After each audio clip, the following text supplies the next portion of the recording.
Good morning and welcome to the session, Female Leaders in the Distribution Industry for Meat. My name is Britt Spyrou.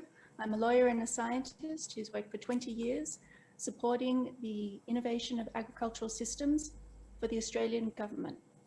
I'm here today with three amazing speakers who will help inform this discussion through their experience and insight from around the world.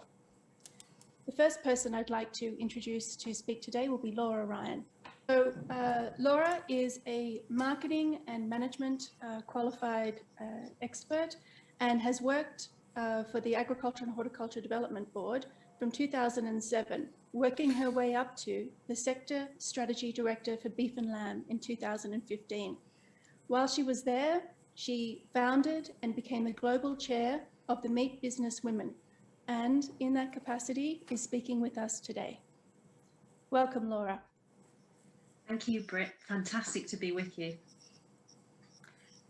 I wanted to start this conversation with a deeper understanding of how you have come to be involved in leadership for women. In my own case, my experience of this came as a graduate lawyer working for law firms in Australia. There was a wonderful email that was sent around in my first year indicating that we'd just received our first full bench of female appellate court judges. Quite an achievement. And in response to this, a male partner had sent an email out which said, diversity means on merit, it shouldn't matter if it's male or female. I'd responded to the person who'd sent this email with a message of support. It's amazing that we have, after 100 years, our first full bench of female judges. And while I was hauled in to speak with the partners about use of company resources, I was really fortunate to have the first ever female CEO of our law firm come out and speak with that partner about the importance of having female leadership and the support that's required to make that happen. The lesson I learned that day was that it's more than about being right. It's about having a seat at the table and an ability to influence the discussion and the decision making. So, turning to you, Laura, what was your formative experience with women in leadership? A brilliant example you gave and a great question. I guess for me, I fell in love with the meat industry 20 years ago by total accident. I'd just finished my master's at uni and got a job at marketing at a meat and poultry wholesaler. I guess the opportunity that the industry had given me from those very early days to make mistakes and to lead. I had a fantastic mentor and someone I'm lucky enough to call a friend now, who's chair of that company, and he invested so much time in me to understand the industry, to go off and learn things. And I probably didn't notice in those early days that I was the only woman in the room, and because it was quite a small company, I always had a seat at the table, as your example gives. But as I became more senior in my career, I realised I was often the only woman in the room. So your point about being around the table is essential, and I think that's coupled with doing something that you're really passionate about. And I think being passionate about an industry or a specific discipline within industry allows you to have a great foundation for leadership. And I guess that's why hopefully why we're having this conversation today, or one of the reasons that we are. I think that's a fantastic introduction and leads us really nicely into understanding. Can you tell us more about Meat Business Women, what it is and why you started it? Yeah, I would love to, thank you. So my background, as I've alluded to, I've got no agricultural background whatsoever. As I say, I fell into the industry by accident. And as I became more senior, I was the only woman in the room. And coupled with that, because my friends don't have any background in the industry at all, they would say to me, "What are you doing working in the meat industry? It sounds awful." You know, that these folks who maybe gone off and have an industry, a job in education rather, or law, or whatever it may be. So I realised then we had a talent pipeline issue and a reputation issue coupled together, and it was a perfect storm really. And 6 years ago, I took the brave step just to book a room in London on my credit card and book a speaker, and invited folks along just to network really, and to understand what it is we could do, and proactively attract talent to the sector and retain and network the fantastic talent that we've got. So fast forward 6 years, we are now operational in UK, Ireland, Australia, New Zealand, and hopefully in Canada later this year as well. And we try and inspire, network and grow the female talent in our industry. We're recognised by the United Nations, which we're hugely excited about, and we were recognised by them as a Sustainable Development Goal solution 18 months ago, and subsequently now have a range of offerings. So you can join Meet Business Women as a member, and that doesn't matter if you're working for a big corporate, if you're a student or anything in between, and you get access to a monthly masterclass, you get access to global mentoring, and really we're just a community that's driving the image of the meat industry to something that's maybe a little bit more dynamic. Although the meat industry is like no other in terms of we need all the skill sets, we need strategy, we need finance, but we're not great at showcasing it. So we're on an absolute mission to show the meat industry as one that's dynamic, and one that we want all talent of whatever diversity to come and work in. Well, that's an amazing initiative and an amazing achievement to have brought it so far in that amount of time. So based on your experience with all of these initiatives that you've been working on, what do you see as the most practical initiatives, or that have things that have the most potential to encourage the more diverse talent within the meat industry? Yeah, great question. So last year, Meet Business Women undertook a global survey, and this was a bit of a challenge from the UN actually, to understand how many women are working within it and what the enablers and barriers are. So we were able to benchmark where we are now and where we want to get to, which was so valuable. And from that, one of the key learnings was role modelling. It was really interesting. We did focus groups with students, both from agricultural universities and non-agricultural universities, with women working in the meat industry and men working in the meat industry. And the common denominator in that was, we can't see people that look like us. I can't see someone in a leadership position that looks like me. So where's the pipeline? How can I aspire to be something when I can't see that role model? So we've really been on a mission to try and be more transparent in terms of role modelling. And the meat industry can be quite traditional for various reasons, and understandable ones, that we don't really have that many faces about great leaders. Other industries do. So Meet Business Women, and more generally, we're on an absolute mission to role model the great careers that exist and the opportunities that exist behind that as well. And I think that's something really simple that we can all get involved in, be that just taking a selfie at work and sharing what your day looks like, and getting that out on social media, right through to a huge campaign. We can all play our bit. Well, I think I completely agree. You've got to see it to be able to be it, and you need to be able to imagine yourself inside that role to be able to dream and to strive to be able to achieve it. So I think that I completely agree. So when you are doing that role modeling, I think that's an important question that we just should turn our minds to for a minute. What constitutes a good leader? Yeah, so it's another great question, and I suppose I think that's quite a personal position, because as you know, we've all got different learning styles. So what's a good leader for me may not be a good leader for someone else. So I guess that means that a good leader has to be quite dynamic and versatile in understanding people, the way that people want to be communicated with. I'm lucky enough to spend a lot of time with senior leaders in the meat industry, and what I see from the great ones is they're in the room. So they're not people that are trying to multitask. They're not trying to answer a phone call, answer a text at the same time as have a conversation with you. They're really, really focused, and that's it's really hard, isn't it? Because the meat industry is so fast paced, everything's happening so quickly, to have that discipline to switch off and really focus. So there's something around focus, and there's something probably coupled with that around listening as well. And real senior leaders listening to folks from very, graduate level right through their organisation, and still willing to learn. And I think as well, and I know we've just spoken about, but being a good role model and being able to be ballsy really, and do something that I guess that would buck the trend, and being open to that communication. I think is really important, and that's what I've tried to emulate with both meat business women and the time that I spend with our community too.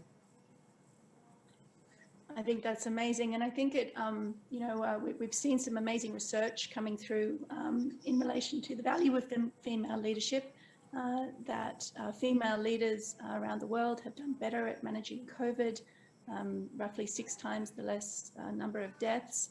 We've seen research from the Harvard Business Review, which is talking about the power of female leadership to not only improve the bottom line and the number of quality of decisions being made because of its more inclusivity, but also that it tends to enable the internal culture of the organization to shift from one which is focused on competition and external forces in response to that, to more of the internal nurturing and requirement development innovation that really strengthen the product offerings that are available for. Have you seen any examples of where female leadership has brought this kind of balance and benefit? Very much so, and it's been really interesting to see, particularly in the UK, what some of the big corporates are doing. But there's some significant meat processors that have still got all male boards, and our data shows that only 16% of folks that are on boards of meat companies are female. Only 5% of CEOs are female for meat businesses. So we've still got a long way to go. But those that have more gender balance, as you've alluded to, Britt, you can palpably feel it. The culture is different, and not only that, folks work harder, they're happier, and also they've got a stronger bottom line. And as you've alluded to, the research speaks for itself, that having that gender balance really does make a difference. And the COVID example is a perfect one. We've seen businesses, as we know, in the meat sector, have to move at such pace to deliver to their customers, and the ones that probably have more gender balance and have a different dynamic at board and a more challenging dynamic rather than just groupthink and folks that all look similar and act similar, have been able to move quicker and arguably make better change. And yeah, there's a couple of case study examples that I can think of very easily, particularly in the UK, where they've done that, and I think the reason they've done that is because they've had that balance. That's wonderful. Well, thanks, Laura, for that really insightful set of comments. And I really encourage women to check out Meet Business Women for opportunities that could support you in your field. And it's a really nice turning point to turn to our second speaker now, Helene Raudaschl, who is a Hong Kong entrepreneur based in Singapore with interests in the Middle East, with a company that she founded and chairs, working on the state-of-the-art halal food manufacturing based in the UAE. I'm really intrigued by Helene because her background is really inspired by her mother, who started a business in food importation and distribution. And she's herself, Helene, has gone on to build numerous brands and businesses with the companies that she's founded. She has numerous awards, including a Gourmet Distributor of the Year across multiple years, Successful Entrepreneurship Awards. And I really like her belief statement that she says to trust your instincts, follow it through with your utmost passion, and success and rewards will come naturally. So Helene, please tell us, how natural is it to come into a food business like you have, and to have that background and the role model of your mother, to be able to take on female leadership roles? What does that mean to you? So I think from young, I was very privileged that my mother showed us what she does on a daily basis since we were very, very young.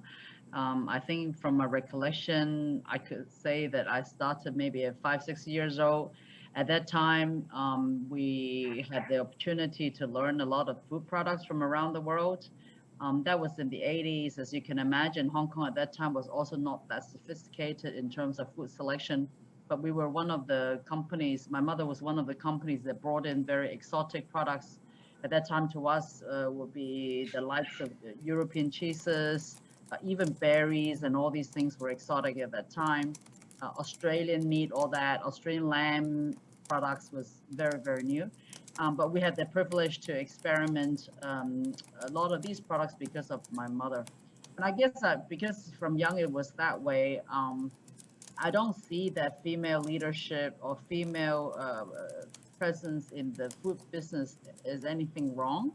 I guess just because we grew up that way. And we used to follow my mother on weekends or holidays to trips that deals with supplies or customers. Because at that time, based in Hong Kong, we also my mother also supplied to neighboring countries like Taipei or Bangkok. When at that time the import regulations for imported products from Australia or Europe has been very restricted, and we used to go with my mother on the weekend too. So we get to see a lot of these products, whether from a customer side or from the supplier side. And she used to also take us along to meetings when they have overseas suppliers coming to Hong Kong to discuss products and events and things like that. Yeah. So from your leadership position and having seen that, so I'll just say that again, I had a bit of a funny background noise there. So from that amazing vantage point and going on to lead and run your own companies, I'm really intrigued to know at an enterprise level, how do you get an entire company, including your leadership team, on board with diversity and inclusion initiatives?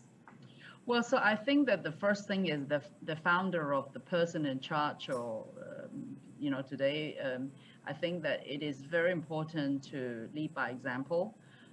So from the very beginning has always been leading by example. What I feel passionate for, as I always mention, that it is what your passion drives through success, because it is not theoretical, it is not exactly another book, but it is what I really believe, and I've been passionate and dedicated to delivering quality across all the categories that we represent. And I think, again, it was very privileged from young that my mother always taught quality rather than commodity. And our business has always been, from very, very beginning, very quality driven. And I think I take that on extremely passionately. And from all the conversation, I'm a very hands-on manager as well. I mean, it's not just by meetings, and I'm very hands-on from very day one. So whether it's involving customers, selection of products from suppliers, have been extremely hands-on. And I guess from being able to spend a lot of time with my team and the people that we employ, that we can share, and I can personally continuously convince and convert people as to what my belief is. Now, whether or not, of course, whether they believe it or not is another story. But I guess whoever has believed in my vision and my drive to excellence in what we do has been the solid backbone as how we have built our business over 30 years.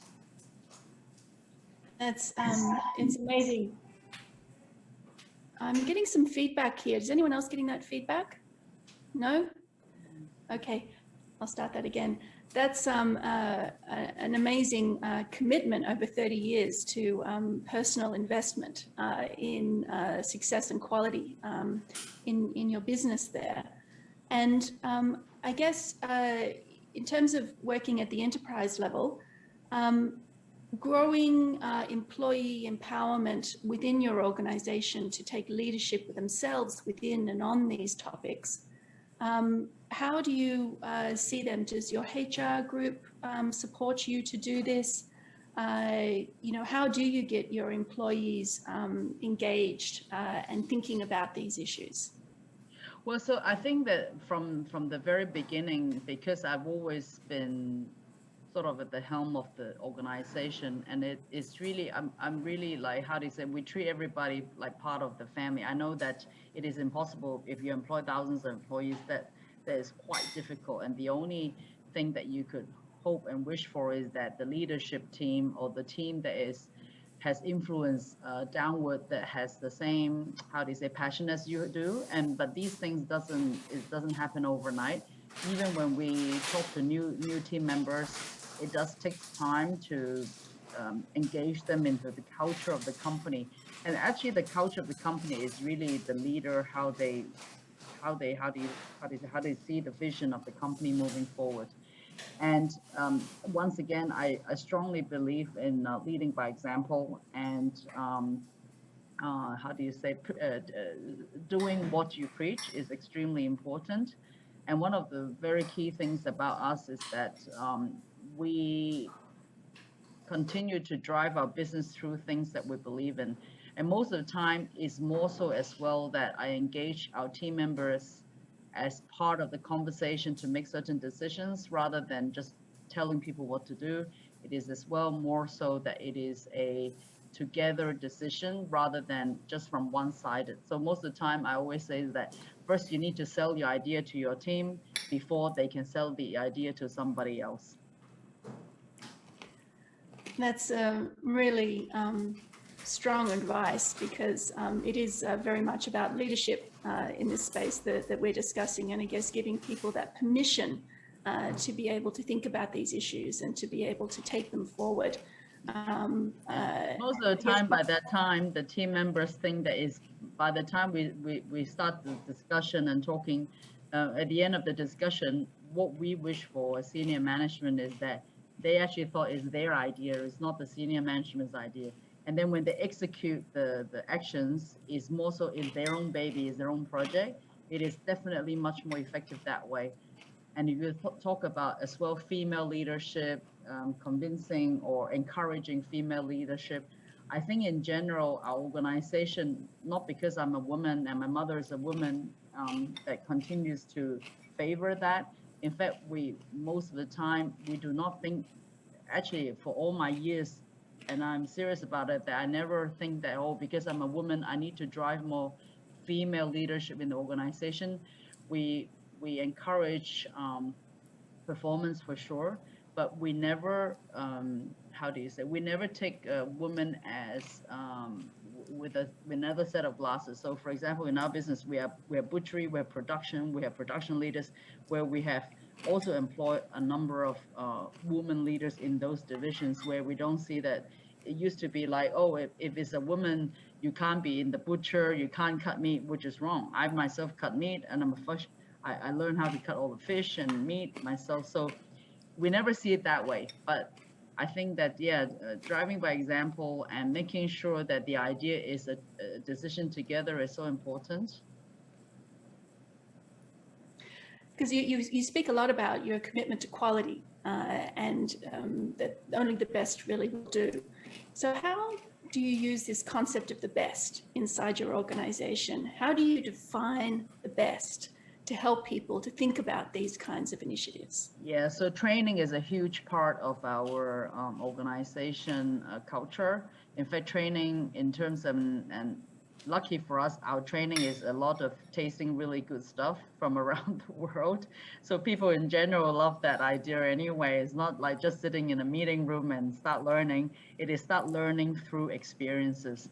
And yes, it is not built overnight again. And once again, we have the privilege of having a business for that many years, and the knowledge and the excellence is built through experiences. Yes, if you ask me today, if I take on a new category, for example, let's just take dessert as one example. I'm not a big dessert person. In fact, most of the time when people judging sweet or desserts, I'm the first one to say, look, I'm not a point of reference. Even I'm at the helm of the company because I don't have the experience to do so. So we drive a lot of that. Is that we firstly have to know that. I mean, you need to know the industry to know that, for example, with Amy, I know the brand Stockyard very, very well. But how do I know it? If I just joined the industry? Definitely not. It is through years of tasting different brands, different meat, different stories of, you know, how people raise the cat. There's the whole, yeah, it is through time. There's no instant knowledge about this. And how do we drive the new team members? It's really just through training and personal experiences. And I always say, when I look at CVs of how we hire business development executives or people who's actually driving the business, it is really not just about, you know, the CV or in terms of academic achievements, or it is really more so, firstly, is do you enjoy the business? Do you enjoy the food business in general? Because you do have to do a lot of tasting. And if you are if you are, how do you say, if you're a vegetarian, I don't think you can represent the meat business very well. So these are things that which is a big part of our training and learning through time and experiences. Yeah. I really like that experiential led approach, because I think that's really gets to the heart of the emotion of how people experience the world, and that sense of being able to touch it and feel it. That's a really amazing set of experiences. And are there any last final comments before we switch to Amy and to get some perspectives from, I guess, that introduction to Stockyard that you just gave there? Okay. Well, I mean, for me, it's always been, you know, like I said, follow your passion and the rest will come naturally. And if the food business or meat business today is your passion, well, then, I mean, learning is going to be very fast. If you don't like the industry in general, it is not easy to get into, because it is not just a piece of meat. The knowledge and experience that it goes in there takes that passion to love that industry before you can learn and pick up things that you might not be able to pick up if you're not passionate about it. Well, thanks very much for your time today, Helene. We really appreciate the insights and leadership that you bring to the industry and sharing those insights with us today. So I'm going to turn now to, thank you very much. I'm going to turn now to Amy. Amy Brooks is a marketing manager at Stockyard Beef, a leading exporter of high quality grain-fed beef from Australia to markets around the world. She has over 15 years experience. And what I find most interesting about Amy's experience is that it really does go from grassroots to global in terms of her commitment and inclusion. Amy's an Indigenous woman and a proud descendant of the Woolly people, and she works on reconciliation action plans and as non-executive directors for enterprises. And at the global level, she is a committee member of the Australian chapter of Meat Businesswomen, which Laura introduced us to a little earlier today. So I'm really feel privileged to be able to ask Amy to here today to share her personal journey and a professional perspective as a woman in agriculture with a lived experience in diversity and inclusion. Welcome, Amy. Thank you, Britt. Thank you, Britt. I still have, great, there it is. Wonderful to have you here. So, Amy, I've been trying to start the conversations with people today with, I guess, a personal introduction and experience that you've come across that has formed your sense of what female leadership in the meat industry means. What is your first memory of encountering female leadership? Sure. So Britt, when I first started in the industry, I was part of a smaller organisation at the time. So initially Stockyard, I think we probably had around 8 people within the organisation, and there were 2 female representatives, and we had another company called Obi Organic that came to work with us, and along with Obi came a very close friend of mine, Helene Ray. So we sort of basically joined together as a group, and just that support network has been instrumental in my growth within the industry. And Helene and Diana Grieve have certainly been part of my success, definitely. Well, I can join the Daleen fan club there. Daleen and I have worked together with the on the organic industry issues for some time, and she's one of those amazing individuals who is always on the hunt for how she can support other people. She will spend lots of time finding ways to be able to do that, and with her very limited time and resources, she's always done that. I've benefited enormously from it, and I'm very glad to see that that's a general trait that we both love about that integration into female leadership. Yes, definitely. So let's get into some of these questions. How would you describe the development of female and diverse leaders in your company and also the Australian meat industry? So, Britt, I think that working for a company where diversity and inclusion are reflected in their values and the company brand is a first step. So working with Stockyard, they value all employee contributions based on skill sets and invest in their employee development. Female leaders within the company are supported through development frameworks, including training, involvement in company and industry events. Industry also support development through training programs, industry global networks, and pathways like livestock leaders and Australian rural leadership programs all play a really important part within that, creating that diversity and leadership. That's a really broad range of initiatives and resources that are available. So it goes to show your degree of connection within the industry there, Amy. So with that perspective, where do you see the most young talent coming from, and how do you believe you can inspire more women to be in leadership roles in the meat industry?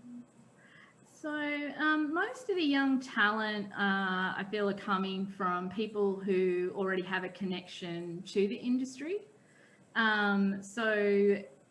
For example, interestingly, a statistic recently indicated that Australians with a connection to the industry is dwindling, which I found really interesting.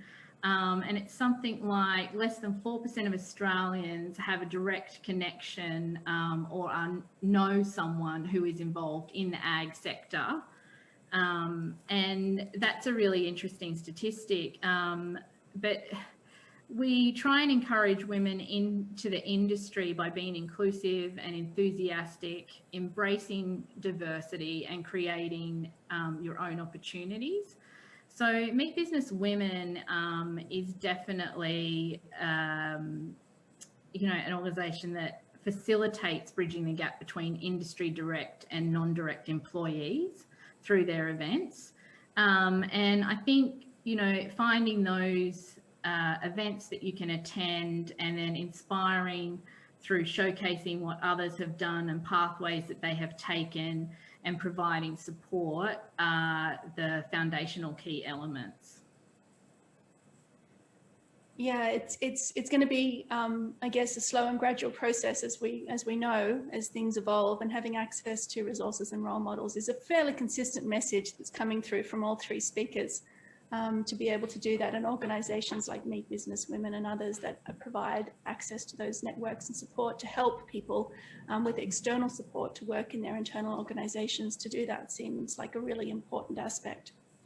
I wanted to take a little bit of a moment to talk about, so I just completed some studies at the London School of Economics, and one of my lecturers there has created something called the Inclusion Initiative.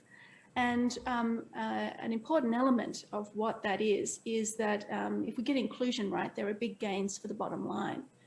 But there's also a distinction that the Inclusion Initiative makes between the concept of it being more than diversity. That there is a concept of diversity, of having a group of people around, but then there is also how do you ensure that those voices are actually included in the decision making? Mm-hmm. So from your perspective, have you, seen this distinction in your work and your approach to things, and how important is it getting that, that inclusion aspect as well as diversity addressed in how we go about stuff? So there still needs to be a little bit of work that needs to be done within the industry in relation to this, Britt, but I feel that we are certainly making the positive steps that are required. So inclusion offers a lot of things, and finding pathways and creating pathways for inclusion is definitely number one and paramount. Inclusion offers everyone the same opportunities for personal and professional growth. It also equates, to equality, and we want young women ultimately to start on a level playing field and to let their talent shine.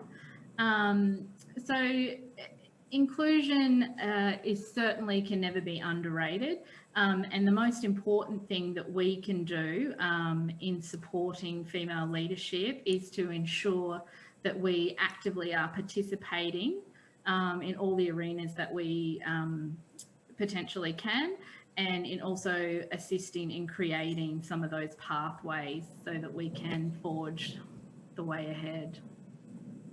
That's really valuable insights, Amy. So I guess to wrap it up, your final thoughts. What's your biggest piece of advice on becoming a successful, savvy businesswoman in the meat industry? Sure. So the biggest thing is use your networks when you have them, actively seek them out. Don't be afraid to vocalize your opinions when you have the space to hold the floor, and work for organizations that value you and the people around you, because they will certainly be the organizations that will value diversity. Thank you very much, Amy. And I wanted to say thank you to Laura and Helene as well. It's been a really interesting discussion. We've covered the topic areas of understanding our role models, the capacity of our backgrounds, and the insights that we take to be able to bring the concept of quality into what we do. And finally, with you, Amy, the ability to explore the abundance of resources that are available if we just put our hands out and put our heads in and make sure that we are front and center and participating in the way forward. I hope this discussion has been of benefit to our audience, and I really want to thank the panelists for their time today. Thank you so much, Britt. This is a really great panel to have. And I'd like to ask everybody of the panelists to please turn on your cameras so we can do the Q&A. So let me just help you with that. Oh, okay, wonderful, great. We're all here. Excellent. Yes, we have a couple of questions from the audience. One that is for all panelists, and it's basically going back to the initial idea about role models and how to, or who do you recommend to follow besides yourselves when you want to learn about diversity in the meat industry? I think we learned a lot about different ideas, but maybe you can reiterate some of the role models that you can recommend aside from. Maybe Britt, you want to start? Absolutely. I've been fortunate to work for some amazing female leaders. I was fortunate to work for the first ever female secretary of the Australian Department of Agriculture. And at the time, you know, it was a very male-dominated place, and the impact that that made about being able to see someone who was not only amazing at what they did. She'd been an ambassador in Belgium, and she'd been a deputy secretary of her department of foreign affairs. She'd, you know, raised children and done studies at places like the London School of Economics. Of course, it's inspired me to go and do my studies there and to try and strive for things that were far beyond my shores and to experience the world in a way that's there. And I think, you know, those really personal people are what you really need to look out for. They're there and they're around you. And then beyond that, there are kind of like leaders that I look at, like Melinda Gates and her capacity to lift and look for that moment of lift with people around you, to support those around you, to be able to lift you even higher. They really encourage us to not only strive for leadership, but to create that framework around us that supports everyone. Because when that happens, then we get fabulous results and everyone feels included and able to give what they have to our world. I'll let the other panelists give their inspirations. Please, Amy or Helen, either or. Sure, Karl, thanks. I think that within the industry, there's a lot of depth to the industry, so there are quite a few layers. And then just touching on what Britt mentioned, you generally will tend to find or seek out female leaders within your sphere. So that's one aspect of essentially looking at. So I certainly have found a couple of female leaders within my sphere, but then working within the industry, Delene Ray, who has 100% supported a lot of my initiatives and objectives, is certainly someone who is available to contact and talk to all the time if anyone is looking for any particular mentors specifically. But there's also Sheryl Sandberg is a huge inspiration to me. I read a lot of her books. I think that a lot of the things that she advocates for certainly is within that diversity realm. So that's definitely two people that I would 100% say to look up. Great. How about you, Helene? Well, I haven't been really meeting a lot of female leaders in the meat industry, but my mother, who was a mentor to me, and also another partner who was also a mentor to me, her name is Elizabeth. In fact, she started the meat business in Indonesia about 45 years ago. And you can imagine 45 years ago in Jakarta, being a woman in the beef business is not really the easiest thing.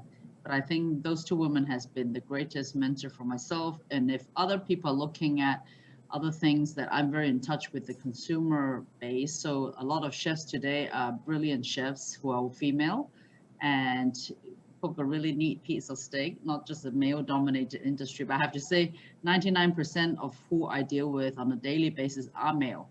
But yeah, but you see a female chef, I certainly have my eyes lit up for sure. Yeah. Okay, great.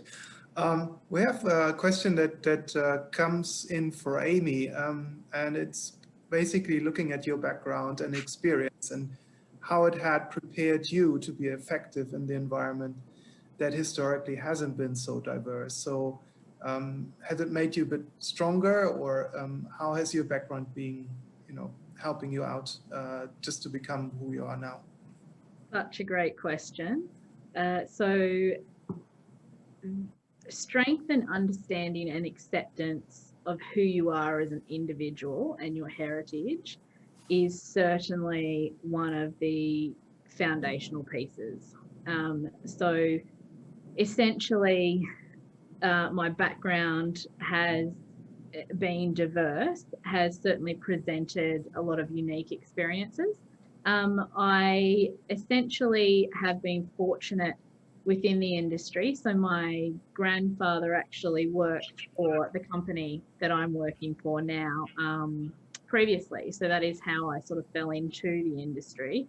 And since then, I've been in the industry now for over 15 years, and it's certainly an industry that I love and am very passionate about. However, there are so many avenues, and the industry is evolving and changing all the time. And it's really important, if you have any questions around diversity, or you're seeking to speak to someone within that sphere, please do reach out to some of these networks, attend some of these events, get to know some of the women and men within the industry, and there's certainly some great support networks there, and by all means happy for anyone to contact me also. Great, excellent. I would say I would give the last word to Britt, because you have been moderating wonderfully. Maybe you can convey your last thoughts on the topic, and potentially even include the inclusion concept that you mentioned earlier about LSE. That's quite interesting. And then we unfortunately have to wrap it up, because it's quite late already. So thank you so much, Britt. Oh, thank you very much. I really enjoyed this opportunity, and I did really want to push a plug for the inclusion initiative that's run by Dr. Grace Lourdes at the London School of Economics, because what it tries to fundamentally do is say that we are all vulnerable to a concept of groupthink. When we think that a leader can lead us down a path and we're not willing to put our voices up and to put them forward, and to be able to structure our discussions and structure our environments to ensure that we have the most amount of knowledge coming forward and being able to make the best possible decisions. And what that does take is diversity. It takes a diversity of backgrounds and opinions and knowledge to be able to bring that to the fore. And most importantly, it requires that concept of inclusion. And to make something inclusive, it means it has to have people that are talking, and it has to have people that are listening. So I really want to encourage anyone involved in meat and the meat industry and female leadership being involved in this is that you have an abundance of resources around you. And it's just good business sense to be able to listen effectively to the people around you and to make the best possible decisions in these tough environments. And thank you very much for the opportunity to come and speak about that today. Great. Thank you so much, everyone.